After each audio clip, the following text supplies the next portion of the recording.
Assalamualaikum warahmatullahi wabarakatuh. Selamat datang kembali di pelajaran sosiologi ya. Kali ini kita akan membahas mengenai ketimpangan sosial sebagai dampak perubahan sosial di tengah globalisasi atau akibat ketimpangan sosial akibat dari globalisasi ya. Sebelum kita memulai, ada baiknya kita berdoa dulu sebelum memulai, dan juga diharapkan kalian untuk menyiapkan catatan ataupun juga buku pendukung seperti buku LKS atau buku cetak ya. Oke, silahkan berdoa. Berdoa selesai.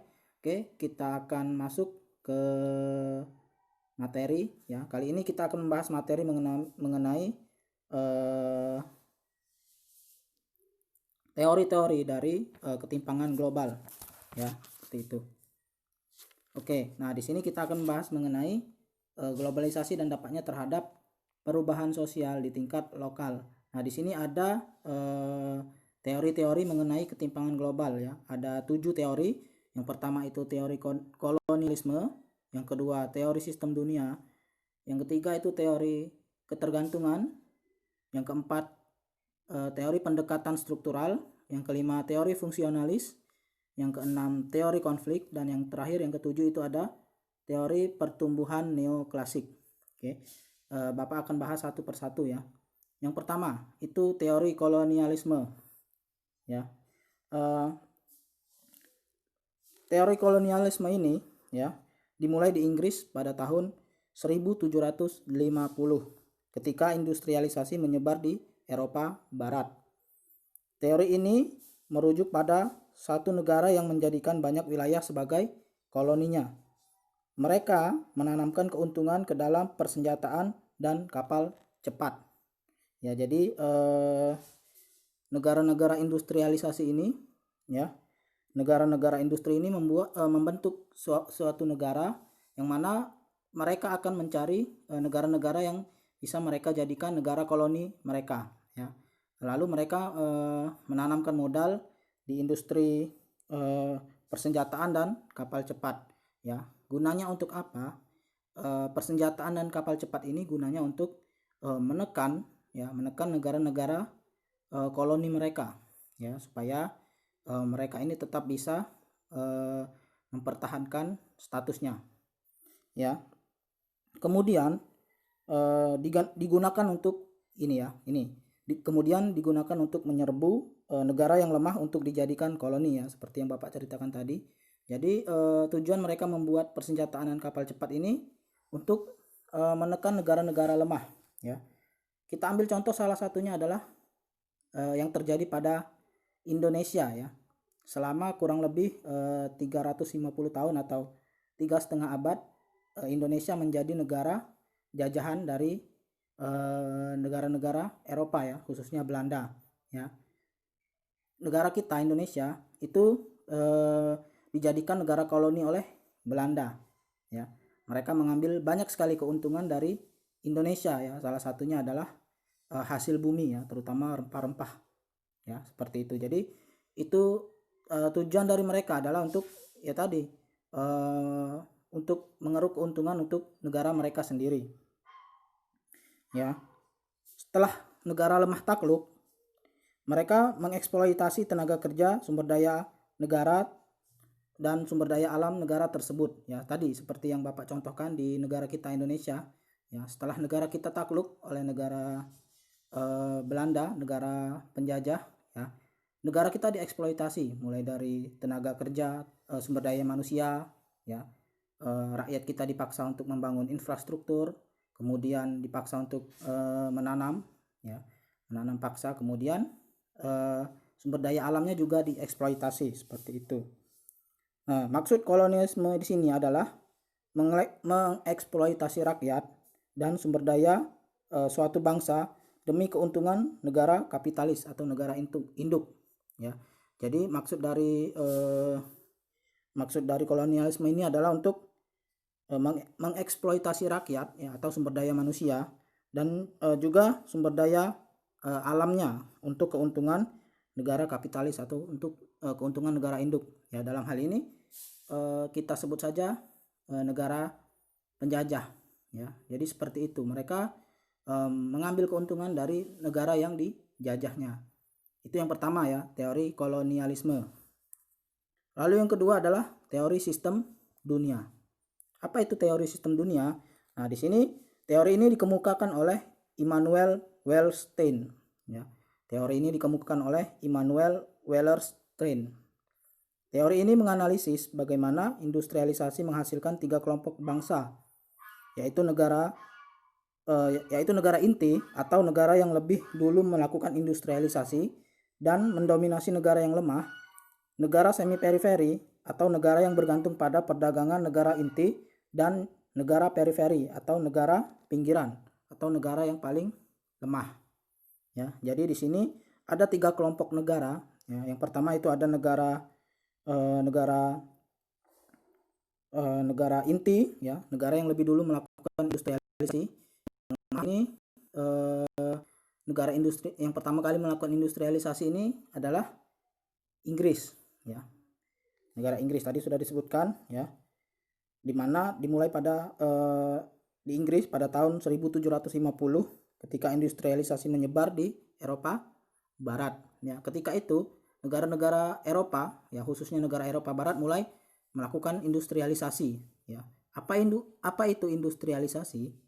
Ya, jadi industrialisasi ini adalah menggantikan tenaga makhluk hidup, ya, menjadi mesin. Ya, kita ambil contoh misalnya dahulu orang-orang di Eropa itu, ya, membajak sawah, ya, itu menggunakan hewan, ya, seperti sapi atau kerbau, ya. Tapi sekarang mereka menggunakan mesin, ya. Atau misalnya dahulu untuk berpergian ke suatu tempat itu mereka menggunakan kereta yang ditarik oleh kuda, ya, kereta yang ditarik oleh kuda.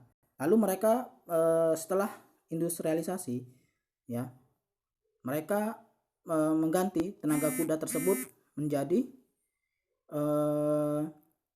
mesin, ya. Mereka menggunakan mesin, menggantikan kuda menjadi mesin, ya, dan hingga terciptalah kendaraan yang kita rasakan sekarang, ya, yang kita kenal sekarang, yaitu mobil, ya, mobil ataupun motor seperti itu. Ya, itu dari yang pertama, ya, negara industri, ya, yang bisa juga disebut negara inti. Lalu yang kedua adalah negara semi periferi, ya. Nah, negara semi periferi ini, ya, atau negara yang bergantung pada perdagangan negara inti, ya. Jadi karena negara inti ini sudah lebih dahulu melakukan industrialisasi, ya, sudah lebih dahulu mengalami modernisasi, ya, sehingga banyak negara-negara yang bergantung kepada mereka, ya.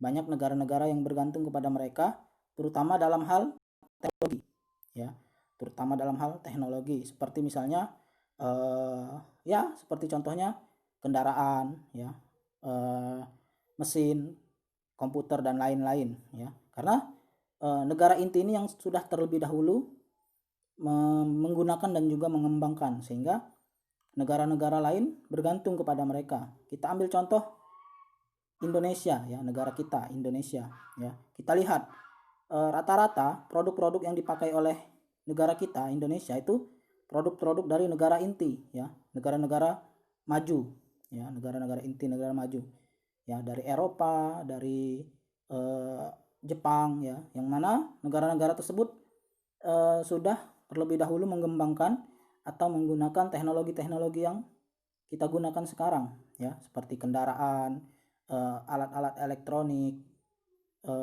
mesin untuk di pabrik dan lain-lain, ya. Nah, itu yang kedua, negara semi periferi. Ya, jadi negara semi periferi ini bergantung kepada negara inti, ya. Tapi negara semi periferi ini bukan hanya bergantung, tapi negara semi periferi ini juga sebenarnya bisa mengembangkan teknologi sendiri, bisa membuat membuat alat sendiri. Itulah mengapa dinamakan semi ya. Semi. Artinya semi itu separuhnya bergantung, separuhnya lagi tidak ya. Semi ya. Seperti ya tadi Indonesia. Ya banyak juga Indonesia yang sudah bisa membuat produk sendiri ya, alat elektronik sendiri, atau bahkan ada beberapa yang bisa membuat kendaraan sendiri ya, kendaraan perang, senjata dan lain-lain ya. Itulah mengapa disebut semi ya. Atau negara, kalau kita lebih familiar itu disebut negara berkembang ya, negara berkembang. Jadi kalau negara maju itu yang sudah mandiri ya, mereka sudah membuat sendiri lalu mengekspornya ke negara luar ya. Tapi kalau negara berkembang ya, negara berkembang seperti negara kita, atau bisa bahasa sosiologinya itu semi periferi ya, itu tadi setengahnya bergantung dan setengahnya lagi kita bisa membuat sendiri. Lalu yang ketiga ada negara periferi ya. Yang terakhir ini negara periferi. Apa itu negara periferi? Jadi negara periferi ini adalah negara pinggiran atau negara miskin ya, boleh dikatakan negara miskin atau negara yang dalam ekonominya itu masih lemah ya, dalam ekonominya, dalam sumber dayanya masih kurang ya. Seperti apa contohnya? Ya, contohnya itu negara-negara yang mana negara-negara periferi ini mereka yang baru merdeka ya, contohnya baru merdeka, atau yang mereka yang dalam hal ini tingkat ekonominya masih jauh di bawah negara berkembang atau negara semi periferi ya. Contohnya banyak, bisa kalian lihat ya, bisa kalian searching contoh negara-negara di Afrika ya. Banyak negara-negara di Afrika yang mengalami ketertinggalan ya dalam hal ekonomi, teknologi dan lain-lain ya. Mereka sangat bergantung kepada negara lain ya.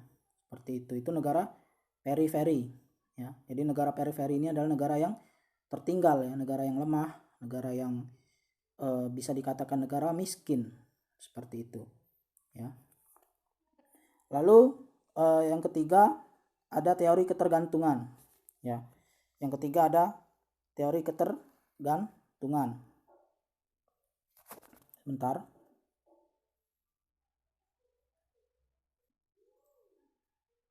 Oke. Yang ketiga tadi ada teori ketergantungan ya. Apa itu teori ketergantungan? Jadi teori ketergantungan atau dependensi ya. Teori ketergantungan atau dependensi. Apa itu? Ya, jadi teori ini menganggap bahwa keterbelakangan sebagai akibat suatu sistem kapitalis internasional ya. Jadi menganggap bahwa keterbelakangan sebagai akibat suatu sistem kapitalis internasional yang dominan atau berbentuk perusahaan multinasional dan bersekutu dengan elit lokal negara yang tidak masuk negara kapitalis maupun komunis ya. Apa maksudnya? Jadi teori ini ingin menjelaskan bahwa ada ketergantungan terhadap sistem kapitalis internasional ya. Jadi sistem kapitalis internasional ini mereka membentuk perusahaan multinasional ya, dan bersekutu dengan elit lokal ya. Jadi mereka membangun perusahaan multinasional dan bersekutu dengan elit lokal sehingga membuat masyarakat di negara tersebut menjadi ketergantungan ya, ketergantungan. Apa contohnya ya? Contohnya adalah yang kita rasakan sekarang. Kita ambil contoh misalnya perusahaan-perusahaan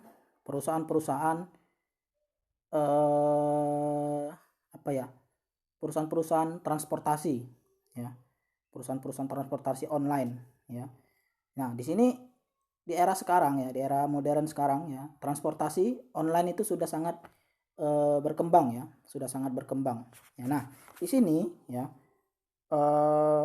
perusahaan-perusahaan multinasional ini ya, mereka membangun jaringan ya, mereka membangun jaringan yang disebut sistem kapitalis ya, sehingga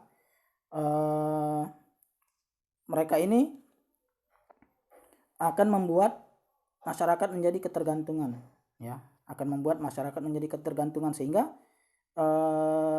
perusahaan ini bisa terus berkembang, ya, karena masyarakat sudah mengalami ketergantungan tadi, ya. Manfaatnya kita rasakan misalnya kan dengan berbagai macam kemudahan, dengan berbagai macam produk-produk menarik, promo-promo, ya, sehingga masyarakat ini sudah ketergantungan seperti itu, ya. Itu dari teori ketergantungan atau dependensi. Lalu lanjut ke yang keempat, pendekatan struktural, ya, pendekatan struktural. Nah, pendekatan struktural ini merupakan cara lain untuk memandang ketimpangan dunia dalam hal kesejahteraan dan kekuasaan. Ya, jadi pendekatan struktural ini merupakan cara lain untuk memandang ketimpangan dunia dalam hal kesejahteraan dan kekuasaan, ya. Jadi pendekatan ini memandang bahwa kemiskinan dan ketergantungan berasal dari struktur sistem internasional yang konstruksinya dibuat sedemikian rupa sehingga bangsa-bangsa pengekspor bahan mentah terpaksa kehilangan bagiannya dari keuntungan produksi, ya. Jadi apa maksudnya, ya, apa maksudnya, ya? Jadi memandang bahwa kemiskinan dan ketergantungan berasal dari struktur sistem internasional, ya. Jadi sistem internasional yang membuat struktur ini, yang mana konstruksinya dibuat sedemikian rupa sehingga bangsa-bangsa pengekspor bahan mentah terpaksa kehilangan bagiannya dari keuntungan produksi, ya. Jadi negara-negara pengekspor bahan mentah, ya, kehilangan bagiannya dari keuntungan produksi, ya. Kita ambil contoh negara kita, ya. Negara kita Indonesia ini adalah negara yang kaya, ya. Banyak sekali sumber daya alam yang bisa kita manfaatkan sebenarnya, tapi, ya, karena kita keterbatasan dengan teknologi, ya, sehingga yang mengambil keuntungan dari sumber daya alam itu adalah negara luar tadi, ya. Negara luar tadi, ya. Contohnya apa? Kita ambil contoh nyata adalah di Papua, ya. Di Papua itu ada satu tambang emas yang sangat besar, ya, yang kita kenal dengan tambang Freeport, ya. Yang mana yang mengolahnya, yang menambangnya itu adalah bukan dari negara kita, ya. Itu dari negara Amerika, ya. Negara kita dapat apa? Ya, negara kita hanya dapat sedikit dari keuntungan tersebut, ya. Sedikit dari keuntungan tersebut sehingga terpaksa kehilangan bagiannya dari keuntungan produksi. Yang banyak mendapatkan keuntungan, ya, tentu saja negara yang menambang atau negara yang mengolah, ya, yaitu Amerika, ya. Karena apa, ya? Karena tadi negara kita adalah, kembali lagi tadi, ya, ke 3 kelompok negara, ya. Negara kita itu masih masuk dalam negara berkembang atau dalam bahasa sosiologinya negara semi periferi, ya, yang mana kita masih bergantung kepada negara inti, ya. Dalam hal ini negara inti itu adalah negara yang maju, ya, sehingga ya tadi kita tidak bisa berbuat banyak, ya. Kita tidak bisa berbuat banyak, ya. Yang mana banyak dari sumber daya alam kita yang dimanfaatkan oleh negara lain, ya. Banyak dari sumber daya alam kita yang dimanfaatkan oleh negara lain untuk diambil keuntungannya, ya. Seperti itu, ya. Itu pendekatan struktural. Lalu yang kelima itu ada teori fungsionalis, ya. Yang kelima ada teori fungsionalis. Apa itu teori fungsionalis, ya? Jadi teori fungsionalis ini, ya, percaya bahwa ketidaksetaraan tidak bisa dihindari dan memainkan fungsi penting dalam kehidupan masyarakat. Jadi teori fungsionalis ini, mereka yang menganut teori fungsionalis ini percaya bahwa ketidaksetaraan tidak bisa dihindari atau ketidaksetaraan, ketimpangan itu tidak bisa dihindari atau memang seharusnya terjadi, ya, memang seharusnya terjadi dan memainkan fungsi penting dalam kehidupan masyarakat, ya. Menurut Kingsley Davis dan Wilbert Moore, penyebab ketidaksetaraan dan stratifikasi adalah masyarakat harus memastikan bahwa posisi-posisinya terisi. Beberapa posisi lebih penting dibandingkan yang lain. Posisi-posisi yang lebih penting harus diisi oleh orang yang berkualifikasi. Untuk memotivasi orang yang berkualifikasi agar mengisi posisi ini, masyarakat harus menawarkan imbalan yang besar, ya. Apa maksudnya? Ya, di sini jadi ketimpangan ini adalah atau ketidaksetaraan ini adalah suatu bagian yang memang terjadi di masyarakat ya, yang tidak bisa dihindari ya, karena ada posisi-posisi yang harus diisi. Posisi-posisi di sini maksudnya adalah posisi-posisi untuk posisi-posisi untuk kehidupan, untuk melengkapi kehidupan masyarakat ya, manusia ya. Jadi contohnya saja profesi ya, profesi ya. Profesi itu berbeda-beda dan setiap profesi itu diisi oleh orang-orang yang berkompeten atau berahli di bidangnya masing-masing ya. Jadi tidak sembarangan orang ya, jadi tidak semua orang bisa mengisi posisi tersebut ya. Contoh misalnya penerbang atau pilot ya, tidak semua orang bisa menerbangkan pesawat, tidak semua orang bisa menjadi pilot ya. Itulah sebabnya mengapa hanya orang-orang khusus yang bisa menerbangkan pesawat atau menjadi pilot ya. Mengapa?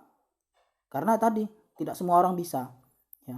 Itulah sebabnya kenapa seorang pilot itu mendapatkan bayaran yang mahal ya, mendapatkan imbalan yang mahal ya. Dan posisi-posisi yang lain ya, polisi, tentara, guru, dan lain-lain ya, tidak semua orang bisa ya. Inilah kenapa disebut dengan posisi-posisi yang lebih penting harus diisi oleh orang-orang yang berkualifikasi. Jadi hanya orang yang berkualifikasi ya, berkualifikasi, berkompeten yang bisa mengisi posisi-posisi tersebut ya. Itu jadi tidak semua orang bisa ya. Jadi ada posisi-posisi yang memang harus diisi oleh orang-orang yang berkualifikasi dan berkompeten ya. Nah, ini dipandang sebagai ketimpangan ya, dipandang sebagai ketimpangan atau ketidaksetaraan ya. Tapi ini memang tidak bisa dihindari ya, tidak bisa dihindari dan memang seperti itulah ya, seperti itu. Jadi di sini juga disebutkan ya, jadi untuk memotivasi orang-orang yang lebih berkualifikasi agar mengisi posisi ini, masyarakat harus menawarkan imbalan yang besar ya. Jadi masyarakat harus menawarkan imbalan yang besar. Jadi mereka wajar mendapatkan imbalan besar karena tidak semua bisa mengisi posisi ini ya. Hanya orang-orang yang berkompeten yang bisa mengisi posisi ini ya. Seperti contohnya tadi misalnya penerbang pesawat atau pilot ya, tidak semua orang bisa ya, hanya orang-orang tertentu yang bisa, sehingga wajar jika bayarannya mahal ya. Itu tadi teori fungsionalis ya. Lalu yang ke-6 ada teori konflik ya. Apa itu teori konflik? Jadi teori konflik di sini teori konflik melihat ketimpangan sebagai akibat dari kelompok dengan kekuatan atau power mendominasi kelompok yang kurang kuat.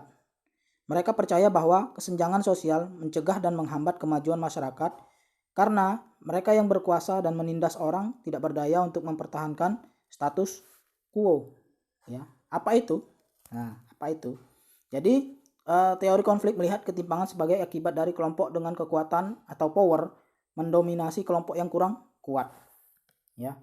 Dan ini terjadi ya. Jadi teori konflik ini sengaja diciptakan oleh negara-negara yang memiliki kekuatan atau power ya.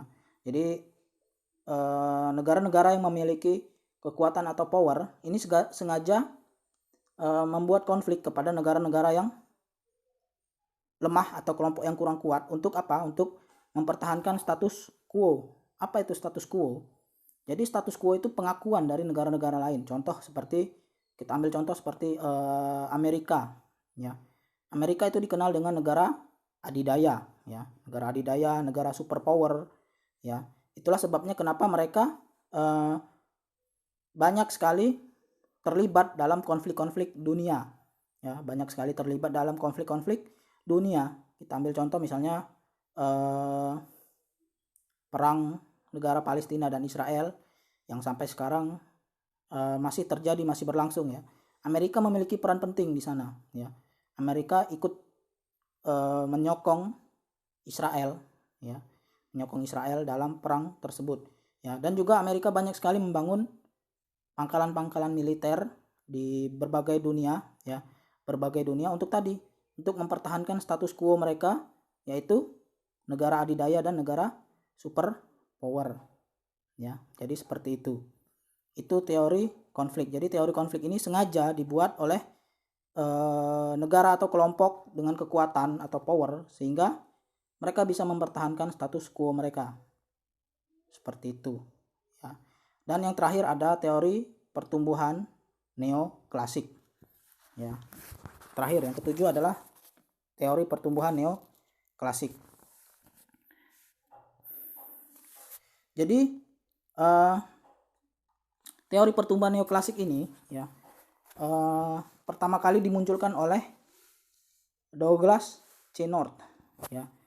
Pertama kali dimunculkan atau dikemukakan oleh Douglas C. North, ya, Douglas C. North, yang memunculkan sebuah prediksi tentang hubungan antara tingkat pembangunan ekonomi nasional suatu negara dengan ketimpangan pembangunan antar wilayah, ya. Jadi Douglas C. North ini memunculkan sebuah prediksi tentang hubungan antara tingkat pembangunan ekonomi suatu negara, ya, ekonomi nasional suatu negara dengan ketimpangan pembangunan antar wilayah. Ya, jadi apa maksudnya? Ya, apa maksudnya? Jadi Douglas C. North ini, ya, memprediksi bahwa pembangunan ekonomi nasional suatu negara itu dengan ketimpangan pembangunan antar wilayah itu akan terjadi, ya. Dan memang seperti itu kenyataannya. Ya, jadi pembangunan nasional suatu negara atau suatu wilayah itu bisa dikatakan belum merata, ya, belum merata. Jadi seperti contohnya tidak usah jauh-jauh, ya, kita ambil contoh di negara kita saja, ya. Pembangunan di negara kita Indonesia ini sampai sekarang masih belum merata, ya. Kita tahu bahwa negara kita ini adalah negara yang dipisahkan oleh lautan, ya, negara kepulauan. Jadi negara yang juga sangat besar, ya, negara besar dengan berbagai macam budaya, berbagai macam bangsa, berbagai macam kebiasaan, ya, dan juga wilayah-wilayah yang masih banyak belum terjamah, ya, sehingga menyulitkan untuk pembangunan seperti itu, ya. Banyak wilayah-wilayah di Indonesia ini yang pembangunannya belum merata, ya, baik di bidang pendidikan, kesehatan, ekonomi dan lain-lain, ya. Banyak sekali misalnya daerah-daerah perbatasan, daerah-daerah terpencil seperti itu, ya, yang mana mungkin banyak yang belum dialiri listrik, banyak yang belum dibuatkan jalan yang layak dan lain-lain seperti itu. Jadi pembangunan di suatu negara itu tidak diimbangi dengan kemerataan di wilayah-wilayahnya, ya, seperti yang dikemukakan tadi oleh Douglas C. North, ya. Jadi Douglas C. North ini sudah memprediksi bahwa pembangunan ekonomi nasional suatu negara, ya, dengan ketimpangan pembangunan antar wilayah. Jadi pembangunan antar wilayah itu terjadi ketimpangan, ya, ketimpangan atau ketidakmerataan, dan memang itu yang terjadi, ya, ya, terutama khususnya di negara berkembang, ya, negara-negara berkembang atau negara-negara miskin tadi, ya, terutama di situ, ya. Jadi belum meratanya pembangunan antar wilayah, ya, seperti itu. Jadi mungkin itu saja pembahasan teori ketimpangan global kita pada hari ini, ya. Untuk selanjutnya bagaimana cara mengatasinya, bagaimana dampaknya dengan teori-teori ini, ya, akan kita lanjutkan di video selanjutnya, ya. Jangan lupa dicatat, ya. Sampai ketemu lagi, Bapak Akhi. Wassalamualaikum warahmatullahi wabarakatuh.